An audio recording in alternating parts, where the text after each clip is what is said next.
Et si je te disais que certaines des plus grandes avancées scientifiques et médicales de l'histoire sont nées d'une erreur, un tube mal couvert, une résistance de la mauvaise taille, des mains mal lavées, ou encore une expérience qui tourne complètement mal? Dans cette vidéo, on va découvrir 6 histoires incroyables où le hasard, la curiosité et parfois un peu d'imprudence ont changé le cours de la médecine et de la science.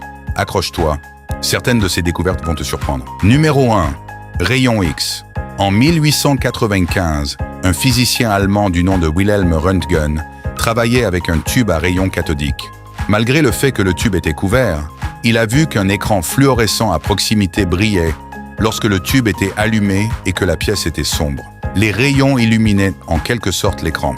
Lorsque sa femme a placé sa main devant le tube, il a remarqué qu'il pouvait voir ses os dans l'image projetée sur l'écran. En remplaçant le tube par une plaque photographique pour capturer les images, il créa les premiers rayons X. La technologie a été rapidement adoptée par les institutions médicales et les départements de recherche. Mais malheureusement, il faudrait un certain temps avant que les risques de rayonnement X soient compris.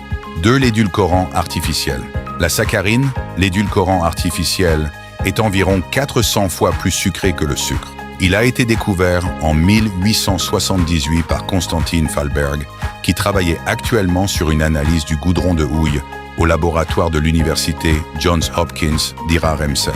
Après une longue journée au laboratoire, il a oublié de se laver les mains avant de dîner. Il prit un rouleau et remarqua que cela semblait sucré, comme tout ce qu'il touchait.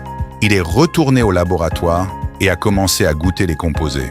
Attention, la dégustation de produits chimiques aléatoires n'est généralement pas considérée comme une pratique de laboratoire sûre. Les tests ensuite ont montré que le corps ne pouvait pas le métaboliser.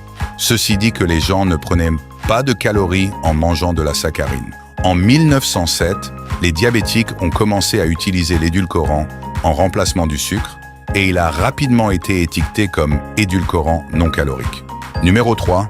Le stimulateur cardiaque. En 1956, Wilson Greatbatch construisait un appareil d'enregistrement du rythme cardiaque. Il fouilla dans une boîte pour qu'une résistance complète le circuit, mais en retira la mauvaise. Ce n'était pas tout à fait la bonne taille.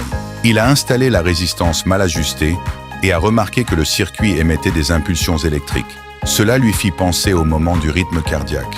Greatbatch avait précédemment pensé que la stimulation électrique pourrait stimuler les circuits du cœur s'il y avait une sorte de panne là-bas.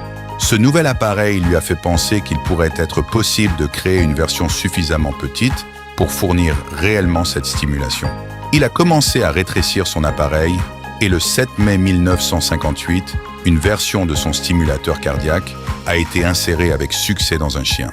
Numéro 4. Pénicilline. En 1928, Sir Alexander Fleming, professeur de bactériologie, a remarqué que des moisissures avaient commencé à se développer sur ces boîtes de pétri de colonies de bactéries Staphylococcus. En cherchant les colonies qu'il pourrait sauver de celles infectées par la moisissure, il a remarqué quelque chose d'intrigant.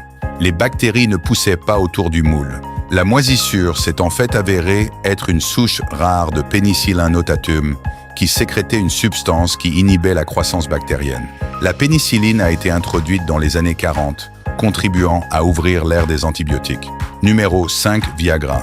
Le Viagra a été le premier traitement de la dysfonction érectile, mais ce n'est pas ce pourquoi il a été initialement testé. Pfizer a introduit le produit chimique sildenafil, le médicament actif du Viagra, comme médicament pour le cœur.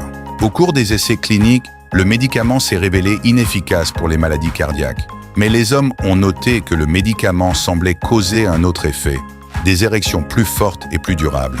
Même s'il n'avait pas pu maintenir une érection auparavant, la capacité est revenue pendant qu'il prenait du Viagra. Pfizer a mené des essais cliniques sur 4000 hommes atteints de dysfonction érectile et a vu les mêmes résultats. Numéro 6. Insuline. En 1889, 2 médecins de l'Université de Strasbourg, Oskar Minkowski et Joseph von Mering, essayaient de comprendre comment le pancréas affectait la digestion. Alors, ils ont retiré l'organe d'un chien en bonne santé. Quelques jours plus tard, ils ont remarqué que des mouches grouillaient autour de l'urine du chien. Quelque chose d'anormal et d'inattendu. Ils ont testé l'urine et y ont trouvé du sucre. Ils ont réalisé qu'en enlevant le pancréas, ils avaient donné le diabète au chien. Ces deux-là n'ont jamais compris ce que le pancréas produisait pour réguler la glycémie.